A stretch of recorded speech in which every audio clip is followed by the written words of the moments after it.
Ever wonder how typing TaiwanPlus.com takes you straight to our website? Well, that's thanks to ICANN, the organization keeping the internet's addressing system running smoothly for everyone.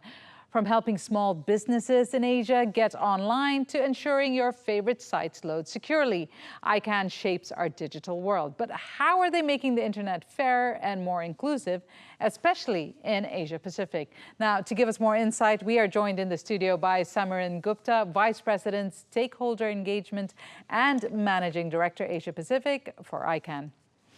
Right. So what would you say are the biggest challenges ICANN faces in ensuring equitable access, especially in the Asia-Pacific region, where you're seeing a huge variety of nations from in the developing phase to developed to those in between?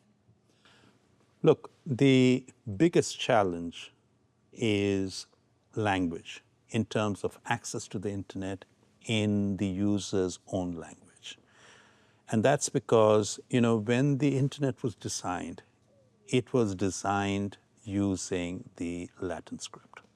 So the core programming and how a search lands up at a website, all of that is using what we call the Latin script, as opposed to anything that is different. Mm-hmm. Okay. Now, since 2009, ICANN has been engaged in bringing top-level domains from other scripts into the root zone of the internet. So we call them internationalized domain names. And they could be country-specific, they could be in the private sector. What does that entail? That entails understanding literally how different scripts, not languages, but the scripts, written scripts, look like, behave, and function online. And there is something called the Unicode Consortium, where everything which is not ASCII or American Standard Interface, which is 0 to 9 and A to Z, everything else goes to Unicode. So whether it's a Chinese script, it's a Tamil script, all of that is coded literally letter by letter in Unicode. And ICANN relies on experts in the community to tell us. Would you be able to name some of those you're working on right now that might be of interest? So one which is coming very close to completion is a script that is used in the Maldives. Oh. Okay, so it's a tiny nation, but they have very unique script which they've used for centuries, and we are working with the community there. Again, we are not experts in that script. The experts are local, mm-hmm. but we are working with them, and we are, the technologists speak the same language.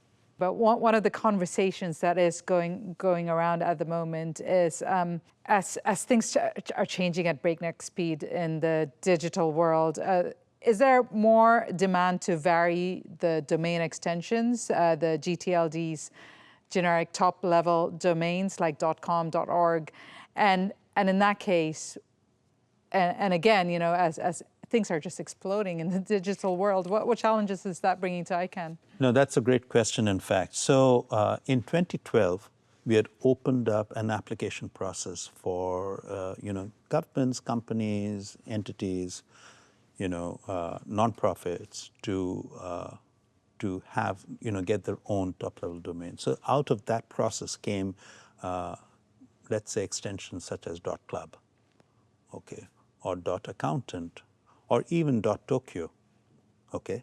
Now remember, all of these need to go through a rigorous technical process to get on the root zone. We are going to have a next round of that process starting April next year. Okay, so for a brief period, we will take applications to, bring new top-level domains into the onto the root zone of the internet. This is to keep in line with our principle of promoting competition. Okay, so everybody should have a choice. So there's a lot of rigor involved in doing both.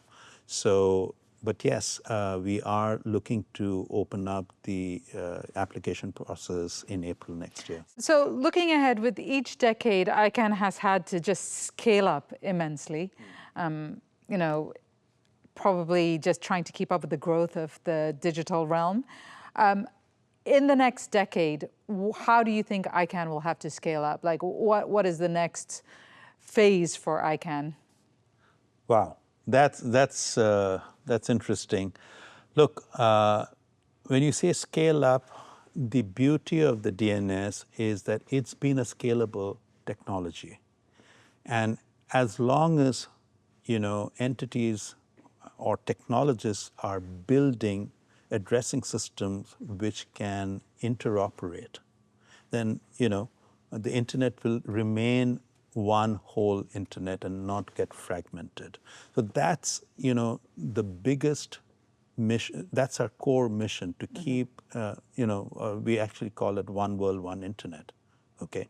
So there are multiple networks that are working. Your phone and my phone could have two different operating systems, but we can all get online.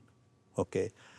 So that's just a small example of how this IP addressing system works, right?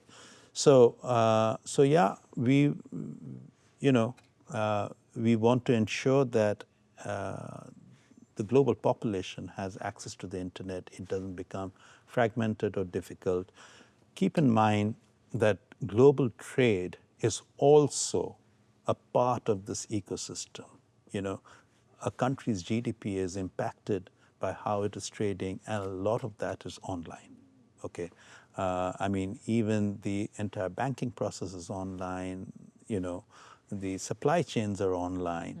So there's just a lot going on, which has reached a level of robustness which exists already, and then there could be new technologies. Now, when new technologies come, again, ICANN does not decide, oh, we are going to use this or not that.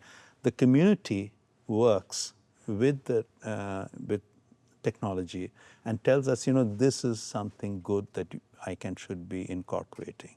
Okay, so that's how it's going to continue to work, and we just hope to be around to serve more people. And before I go in finally, you talk about continuing to be robust and continuing the access, that we're seeing the growth in access. I think one of the questions that does come around is, especially as governments or authoritarian regimes try to control the internet more, how would that affect access, or how does that affect what ICANN does, and how do you bypass that? So what ICANN does is, is about coordination. And what we do with governments is actually do briefings for them to talk about what internet technology does. Remember, ICANN does not touch content. A lot of these conversations is about content on the internet. And the more governments understand what this connectivity is all about, and they can decide themselves what they want to control. And I think governments have usually made good choices when it comes to the core layer of the internet. So we've really not seen fragmentation of that sort. But that potential is always there, and we engage with governments all the time. So this is an ongoing process.